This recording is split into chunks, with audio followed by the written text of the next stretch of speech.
I'm not really from the blogging, internet type of generation. I'm kind of old school.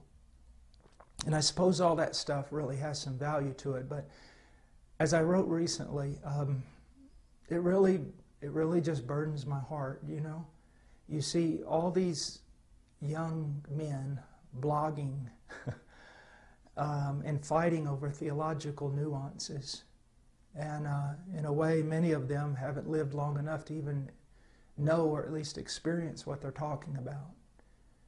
And we'll sit there and we'll fill up the internet with this kind of stuff when there's literally billions of people who have not heard the gospel.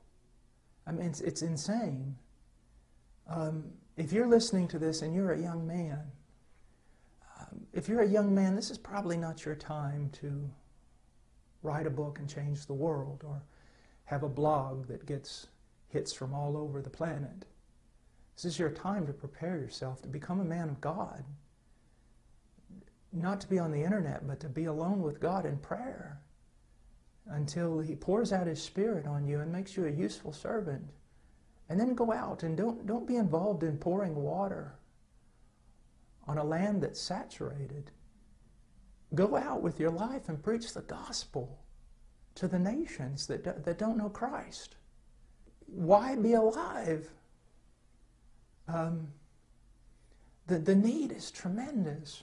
But I'm not going to tell you that the need is so tremendous and God won't get it done without you. God will get it done without you. But what a loss. What a loss of joy. I invite you to a life of just real sacrifice and a life of joy unspeakable and full of glory. Some of you young men, you need to think about this. You need to think about going out there and preaching the gospel, suffering for Christ and relishing that suffering. Now, I'm 49 years old and my body is broken into a million pieces. Like Robert Murray McShane said, you know, the Lord gave me a message and a horse, and I've killed the horse. And I feel that way, but I can tell you this, I'm glad. I'm glad. He's worth dying for, young men. And don't waste your life. Get out there and preach the gospel. Go to the fields. Go to the places where it's dark. Preach the gospel of Jesus Christ. You know, right now, I'm just rejoicing in what God's doing in India and Nepal, but there's Tibet. You know, God, I ask God, when are you going to open the door for Tibet? And China? And when are you going to open the door for Mongolia? Young men,